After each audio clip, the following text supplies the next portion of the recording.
Goofballs, a New York Giants podcast. Are you a goofball that loves Giants football? If so, sit back and relax as we talk about the team that both excites and frustrates us so much. And now, here are your goofball hosts, Drew and Rob. Welcome, fellow goofballs, to Two Giant Goofballs, a New York Giants podcast. I am Drew, not to be joined here by Rob tonight, who is dealing with some stuff he just had to take care of that we already had planned before we decided to do a Friday episode. Sorry we weren't able to do last night there. We had some technical difficulties. For those who aren't aware, there's some service called Cloudflare, and apparently, any website that uses a Google as a potential way to log in, if Cloudflare goes down, that website goes down. So basically what happened as a result is StreamYard, which is the program that 90% of the people you see on YouTube basically use, went ahead and basically weren't able to record for a little while. We weren't sure how it was going to work and didn't want to go ahead and put a show together that was potentially glitchy and all those kind of stuff. So instead, we just decided to not do this at all like that and just go ahead and wait one more day to do it right. So appreciate you guys' patience. Sorry about the short delay there in getting the show out there to you guys. So let's get right into it here. So we got a couple of things to talk about here. We guys, a couple of ex-Giants talking about the new roster and how they think of the team overall in the build-up. Shane Bowen giving comments on Paulson Adebo. We got injury update on Malik Nabers here, which is something I've been looking forward to seeing there. Just because, let's be honest here, without him, obviously our team looks a whole lot different. And then you also got with the latest news on the MetLife Stadium itself, because it's got grass right now, and that's definitely popped up a topic that we've talked about a few times here. So let's get right into it here, guys, talking about Paulson Adebo. And Shane Bowen gave some thoughts on him, and Paulson Adebo also gave some thoughts overall on the team as well here. But the big thing really was I wanted to see what Shane Bowen said about him. When I saw that kind of really perked my interest. Let's be honest, how Shane Bowen uses him is going to determine a lot of what goes on with this season here. So he said, great pro, comes to work every day, practices hard, makes plays on the football. He's long. We've seen that more than a few times out there, whether it's picking a pass off, whether it's getting a PBU, not afraid to challenge. And I do love that. I love aggressive corners. Like that's something I enjoy seeing. Now, there's a fine line with that, obviously, because you could also be the guy that is so crazy as aggressive that you're also giving up big plays. Like Diggs in Cowboys, they're a classic example. But we all remember that. Don't forget that game that Kadarius Toney just crushed him over and over again. It's because he was leaving himself open to giving up big plays. He was going through the pick as opposed to just going for stopping the catch. You got to be able to stop the catch first there. So, he also said, I just think for that room, a relatively younger room, I think he's been an asset in there as well. Just the experience, the knowledge. Again, like coming in, we have high expectations for him. And part of that was the leadership role. Like we're expecting you to come in here and take on the role and thrive in the role and hopefully continue to help us develop some of these younger guys, which is interesting because Paulson Adebo, guys, is not an old guy. Like not an old guy at all. Like granted, he is number one corner for the Giants because he's had a lot of, experience playing with the Saints there, but he's 25. Like that's not, the guy that you expect to see on a second contract and all this based on the way things have gone with the draft the last couple of years, thanks to the COVID years, all these things where you got 24, 25-year-olds getting drafted now. Now, Deontay Banks, guys, 24. So you're only talking a 1 year difference between those two. So maybe that also helps with the leadership part, though, because people tend to, whether right or wrong, people tend to go ahead and listen to people that are a similar age. So I do think that really can help when it comes to the mentorship role that they're looking for Paulson Adebo to have with the secondary, because everybody else in that secondary is extremely young there. You can go to not just Deontay Banks, but Drew Phillips obviously going to second year. Tyler Nubin also going to second year. Javon Holland is basically the same age as Paulson Adebo as well. So he's a little older than the other guys, but still by no means of the older. He's 25 years old as well. So a lot of youth still on that team, even with getting free agents added to that secondary. So love it. Looking forward to good things from him there. He was asked also about the treasure chest that Shane Bowen had on the sidelines there. He said, super cool. I'm happy and excited to get a lot of turnovers, and hopefully I can put a lot of balls in there. So I'm curious. Like, I've seen the picture of the treasure chest. I haven't seen the size of this chest. It sounds weird. It sounds like really bad if you don't know the context. Putting balls in the chest and all, but are they actually going to put footballs in this chest? Like, I would freaking love that. I would think that'd be the coolest thing ever. They go on the sidelines with the ball to throw right in the chest there and start collecting footballs all season long there. It'd be freaking fun as hell. Be a little weird because that's something you expect out of like the Raiders or the Buccaneers because of the whole pirate theme there, but it'd be kind of cool there. Now, Paulson Adebo was also asked to describe his skill sets. He said a really aggressive corner, ball production, tackles. I just feel like a complete corner overall. I like to do everything, aggressive, zone scheme, man scheme. I feel like I can adapt to kind of everything in game situation, playmaking, matchups. So I feel I can do everything. And guys, that matches what this defense needs, by the way. Like, I know people talked about, Shane Bowen not necessarily using people correctly, and there was some talks about that part of it there, but that's exactly what you need in Shane Bowen's defense, is a guy who can literally play multiple ways at the corner position, because sometimes they go in zone, sometimes they go in man, and you just don't know which way it's going to be, guys. That's just life. You don't know play to play. And I love that because it's so much harder to read a defense if you don't know what the defense is doing. So, good guy. Looks like from as far as the locker room standpoint, the Giants seem pretty happy with what he's done there. And that's been a big difference so far this year. Keeping hearing people in his locker room, but also, like I said, a good scheme fit, which is key. You can be the greatest guy in the world personality-wise. If you can't play football well and you don't fit the scheme of the team, it's going to be an issue. Point blank, going to be an issue. So, like I said, loving what I'm hearing here. Let's talk about, though, an ex-Giant. A guy who left recently. A guy who's kind of run out of town to a certain degree here. And that's Daniel Jones, who says, point blank, it was tough leaving the Giants. And this is kind of like the first time you really heard him kind of describe what was going on in his head as everything was going down. He didn't want to be a distraction during the season, didn't want to give it up like that to people. But now that the season's over, he's talking to Paul Schwartz of the New York Post. And he said, obviously, it's very competitive. You put your whole life into it. You're very dedicated and committed to winning to make sure it all goes well in the field, playing at a high level, winning for your teammates, winning for the people in the organization, winning for the fans. And when it doesn't work out, yeah, it's certainly tough. Try not to hold any of that bitterness or hurt, hold anything personal against anybody, just knowing that's going to prevent you from the next stop, from succeeding and learning what you need to learn wherever you are going next. So it's interesting. It's kind of like his words kind of seem like, hey, I'm disappointed in myself and how things went down. So I like that. There was no blaming.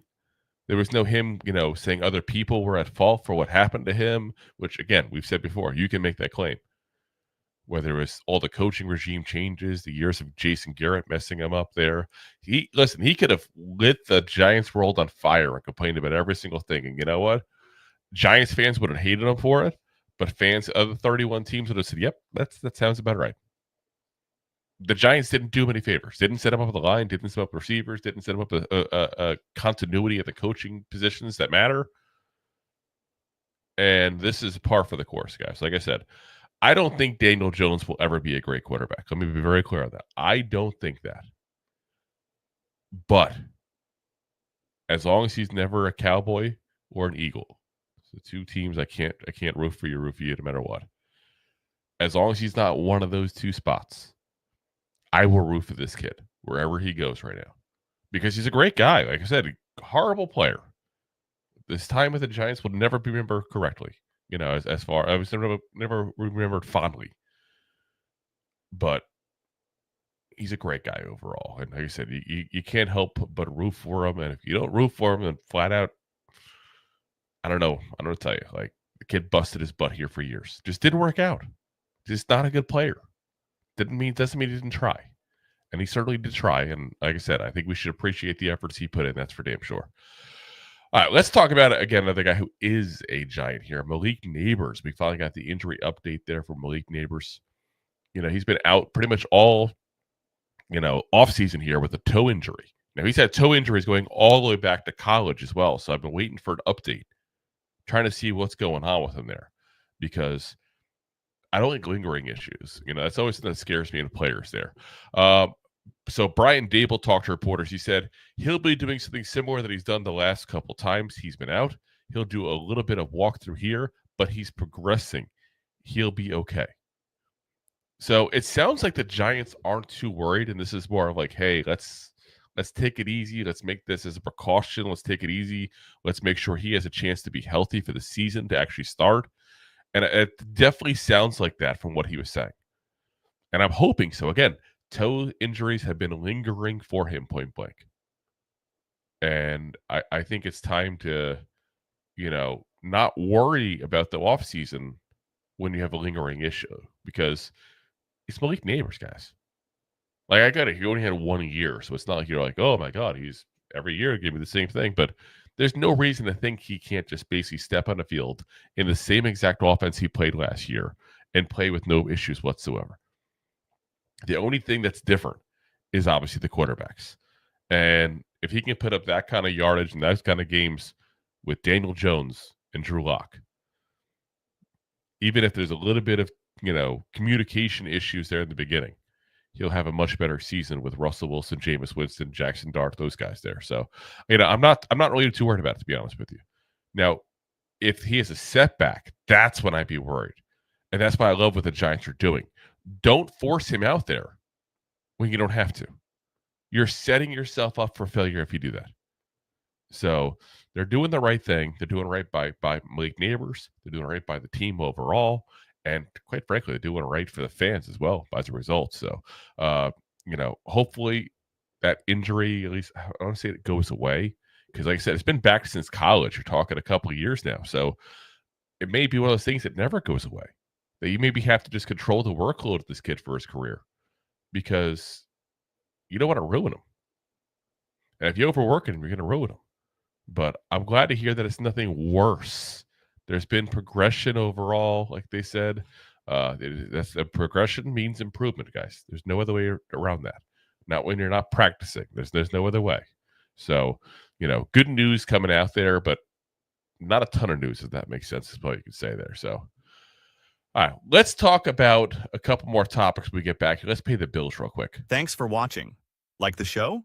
Of course you do, or you would have turned it off by now and not be hearing me. There are plenty of ways to support the show. YouTube is the best place to join us, and we offer memberships there with fun benefits like custom emojis and early access to video clips. Of course, there you can also send super chats and stickers to send one-time support payments. The best way to support the show is to buy these drunk idiots beers at buymeacoffee.com/2giantgoofballs. Along with one-time support payments, there are also monthly plans, so you can continue to help kill their livers each month. You can also show people that you are a goofball by visiting our store at 2giantgoofballs-shop.fourthwall.com. We got everything from shirts, hats, phone cases, funny candles, buttons, stickers, and even a 2 Giant Goofballs towel to dry off your goofballs. Of course, you can always support the show for free by simply hitting the like, subscribe, and share button wherever you are watching or listening to this. Hit the thumbs up on YouTube. Leave a 5-star review on Apple Podcasts. It helps the show tremendously, and quite frankly, the Goofballs suck at marketing and need your help to get the word out. Thank you for being part of the Goofball Army and for taking the time out to support the show. All righty, guys. And I do have to get a little apologies to you guys, too, as well. If you haven't noticed, there's a little difference in the imaging here. Got a new webcam just this afternoon. I noticed that every so often while I'm talking, it's kind of doing a little zoom in, zoom out move. This thing is auto tracking, so it's kind of cool. Like, I can maneuver around, and this thing maneuvers around with me. But it looks like it is doing a little bit of focus when it doesn't have to change the focus. So probably because I'm from Jersey, I move my hands. That's probably thrown off. See, there we go. There it goes.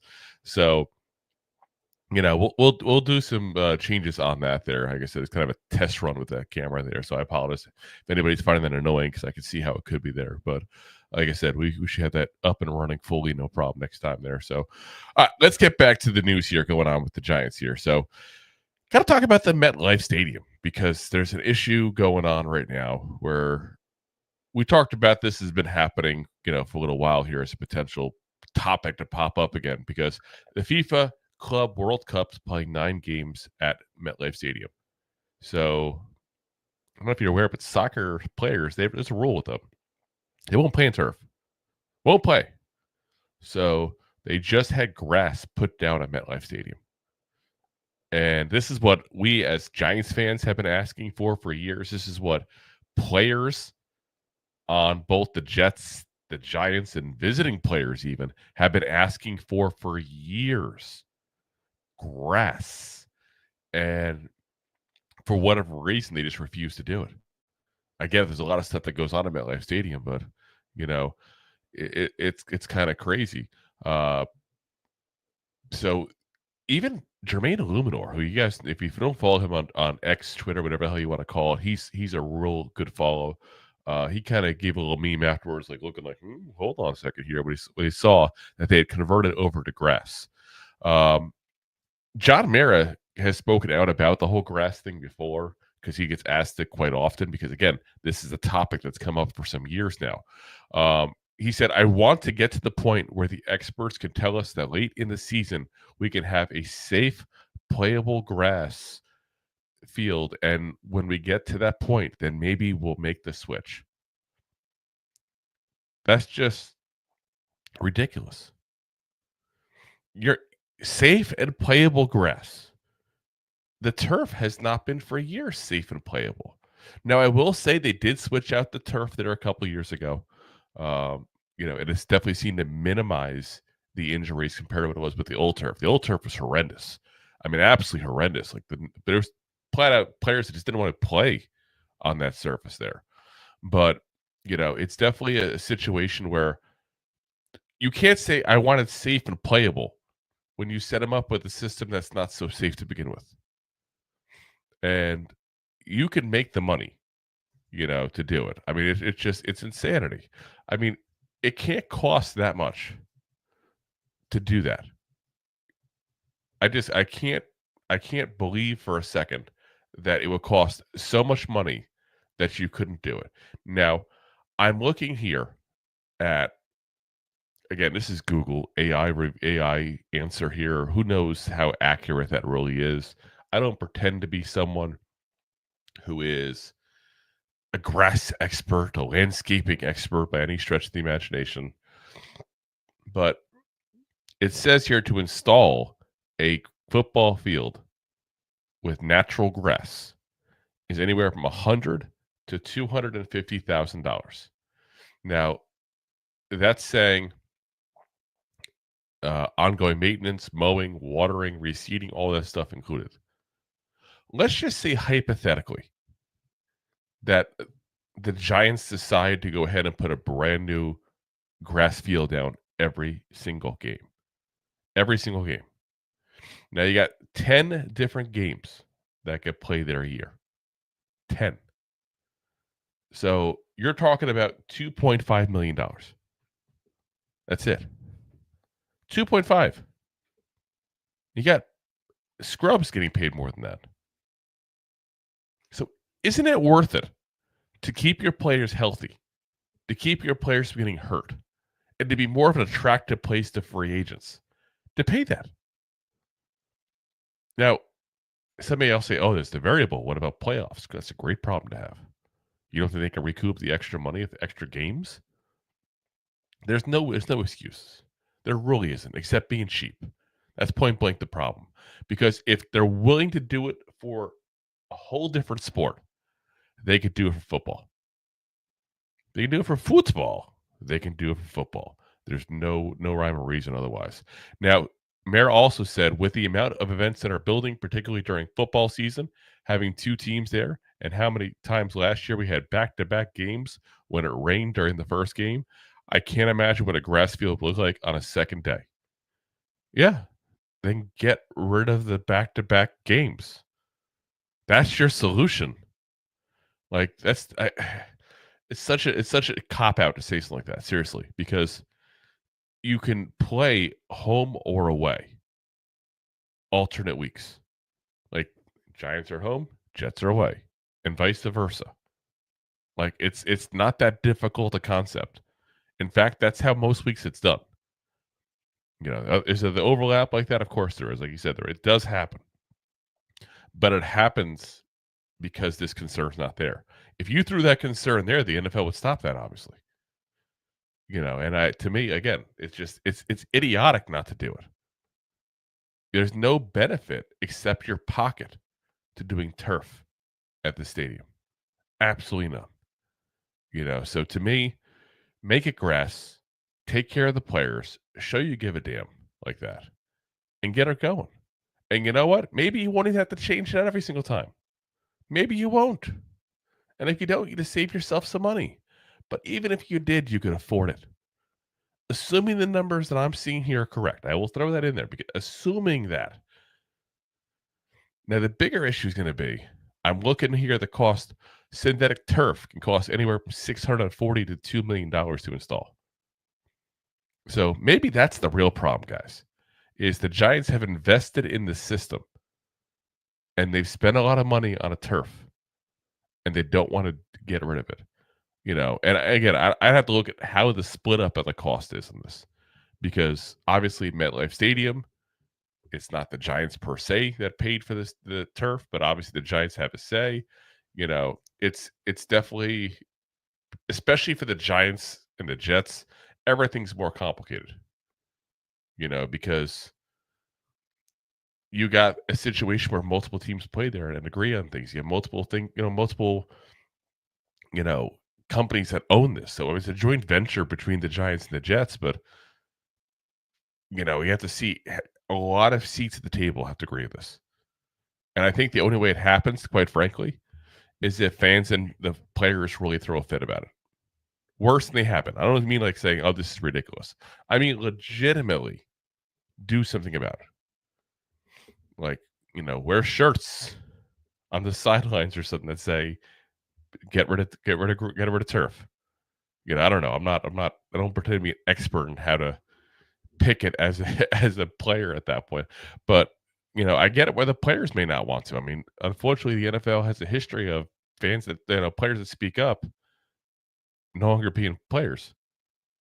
That's what happens, because unless you're a great player, you kind of have to pipe down a little bit there. Look at Colin Kaepernick.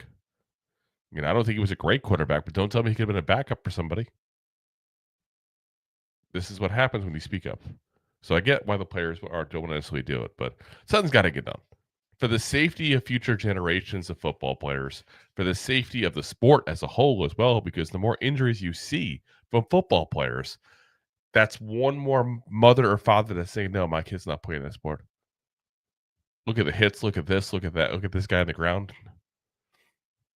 It's an optics issue, and it's got to get fixed. And it's a caring issue. It's got to get fixed. So I doubt it'll get fixed anytime soon, don't get me wrong, but I'd love to see it happen. So real quick, before we get to the next topic here, I see Deb in the comments. She said, I had not heard of Sneaky G until he was your guest. His 300th episode show was great. Tiki Barber, Leonard Marshall, and more were on. Yeah, great. I said great, absolute great episode he had there. And he's always fun. I go on his show quite often there because he starts usually while we're going, and I kind of pop on when I can. But that was a great episode. Again, Tiki Barber, Leonard Marshall said, Eli Mack also, who is a content creator, does a lot with Madden and works directly with EA Sports. So yeah, it was an absolute great episode.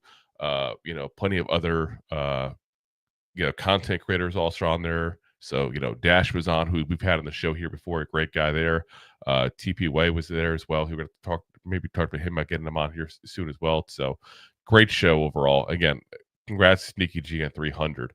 I gotta say, we're gonna have to look at what we're gonna do. So we're about to hit 500 episodes here. So I think we have another like 15 episodes to go. So we're gonna have to figure out what we're gonna do. That means another 5 weeks or so. We're gonna hit 500 episodes on our show, and that's something we should do something for. So we'll take a look. Maybe try to do something together for that. Deb says some say with two teams playing there, they can't keep the grass. Yeah, can't keep it. So, but they can go ahead and do, new grass for the game. It's not a problem. Ronald says they will always argue they switch to natural grass. And the next argument will be they can't keep up with the maintenance. Yeah, I'm with you. That's why, again, just throw it out. Start fresh every game. Unless some kind of landscaping expert tell me that I'm missing something, I don't see why you can't do that. Deb says 500 live episodes. So 500 episodes of the podcast is how we count it. We start from our very first episode, which was August of 2022 was our very first episode. So this would be, I look up the exact number. I think I have to look it up now. I used to know exactly where we're at because I looked at it not too long ago, actually. Let me see if I can see it real quick here. This is actually 485. So yeah, 15 more to go. I was pretty much dead on where I thought we were. So this is episode 485. It's a lot of episodes, that's for sure. So, but like I said, honestly, guys, we love doing this. I know Rob's not here, so it kind of seems weird me saying we love to do, but he's, just like I said, stuff kind of popped up for him there because he wasn't expecting to come on Friday because of the issues with StreamYard was having yesterday. But we just point blank, we talk about football nonstop even. So, we'd be doing, I say it before the show, and I mean it. We would be doing this basically if there was a show or not. We'd just be sitting there chit-chatting football. So, Ronald says, totally agree with you. The money should never be a problem, figuring what the players make. Exactly. Like I said, if it's 10 things, 10 things of grass, and it costs $200,000 or $250,000, that's $2.5 million.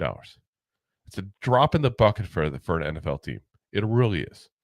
I know it's easy for me to say when it's not coming out of my pocket, but it really is a drop in the bucket. So, all right, let's get to got a couple more topics here to talk about some legends that have been spending time with the team here. Now, a lot of bigger name Giants have been going to the camp this year, and they've been making it a point to get the legends out there.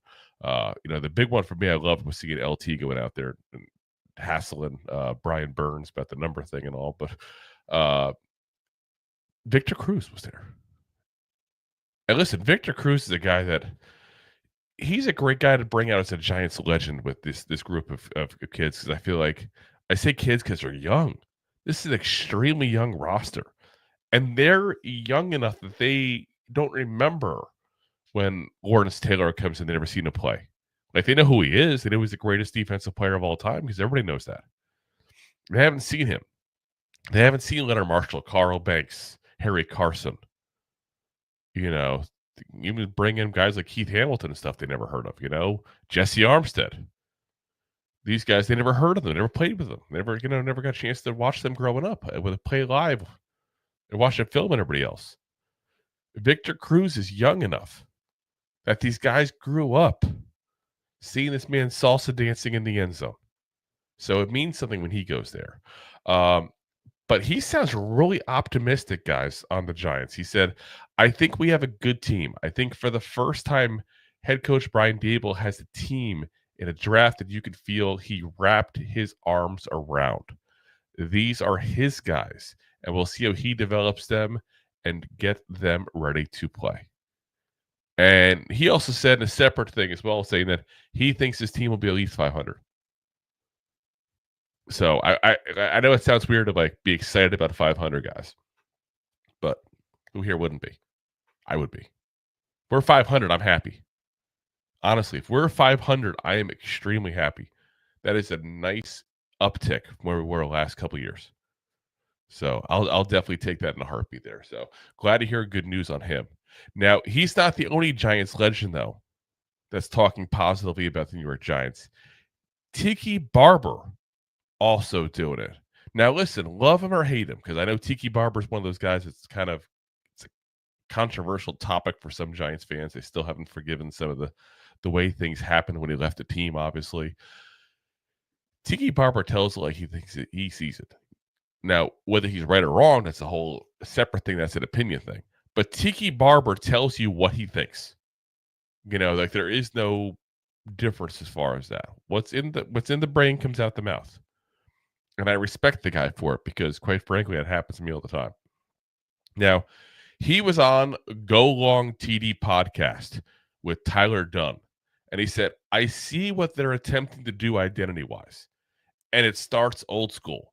We're going to run the football. We're going to take some shots. And we're going to play some freaking defense.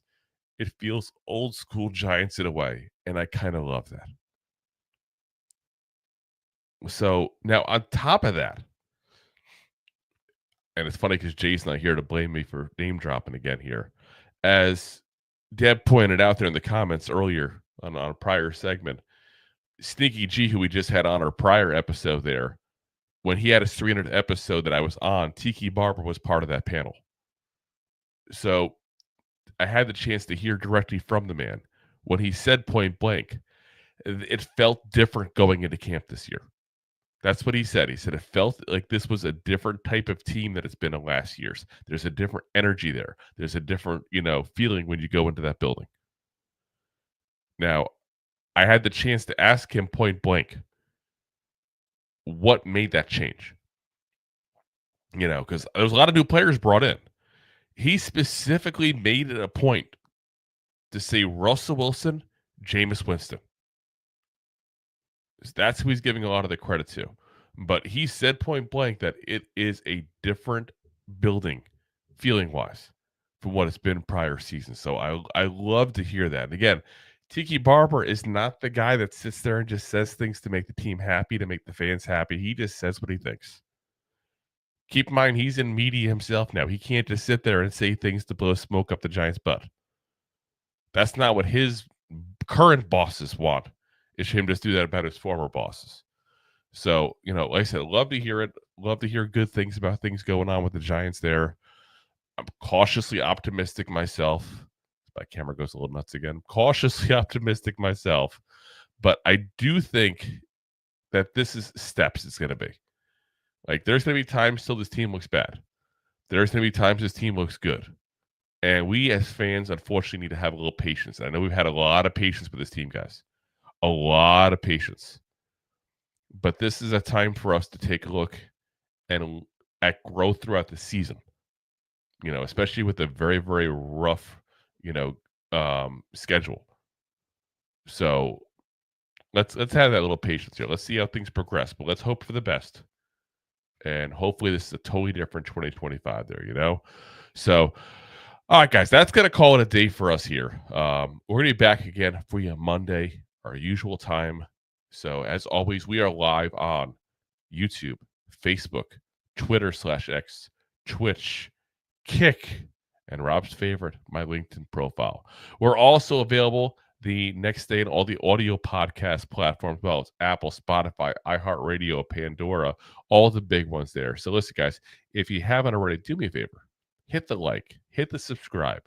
Maybe tell a friend about the show. Because quite frankly, my friends are tired of hearing about it. So help us out here. Help us out here. We do, like I said, I say it all the time, but it's the truth. We suck at marketing. It's funny. Every time I go into somebody else's show, it's a bigger show. They never heard of us half the time. They were in there, or they know us and love us. There's like no in between. Like, you never heard of us, or you watch us all the time there. So I love that. We get new people in here all the time, and we've had constant growth here. But like I said, that growth is point blank because of you all helping us out and telling people about the show. So thank you very much for doing that. Again, guys, we will be back again Monday. As always, we are live Monday, Wednesday, and I shouldn't say as always. I said that, but we're usually Thursdays as well at 9 p.m. Eastern Standard Time. We're here on Friday again because of the issues with the program that does the streaming yesterday. But like I said, we'll be back on the regular schedule there for you guys as well. So, going forward, it should be back to the usual there. So, all right, guys, appreciate you guys for watching as always. Real quick before we go, if you guys are celebrating in any way, shape, or form, this upcoming weekend, Father's Day, whether you yourself are a father, whether you are celebrating with your father, whether you're remembering a father maybe you lost, maybe you're a single mom that's also played the role of father, whichever way, have a very happy Father's Day. Thank you for everything y'all have done to raise a generation, or currently do to, or continuously raise a generation of people here. Parenting is rough work, and it's really something that, unfortunately, you don't hear people get any thanks for. You hear people just get complaints. Oh, you're a horrible parent, or whatever. You don't get people often stop you and say, "Hey, you're doing a great job with that kid." So everybody that's celebrating, like I said, enjoy the weekend. Don't get the dad socks or a tie. That's the typical thing. Go get something. Don't. It's funny how Mother's Day is always this massive thing, and Father's Day is traditionally, here you go, sock. All right, guys. Again, appreciate you guys for watching. As always, we'll see you guys on Monday. And as always, Giant fans, go G-Man! Go G-Man! Thanks for listening to Two Giant Goofballs, a New York Giants podcast. We appreciate your support. Thanks so much. Please, I'm begging you. Please subscribe.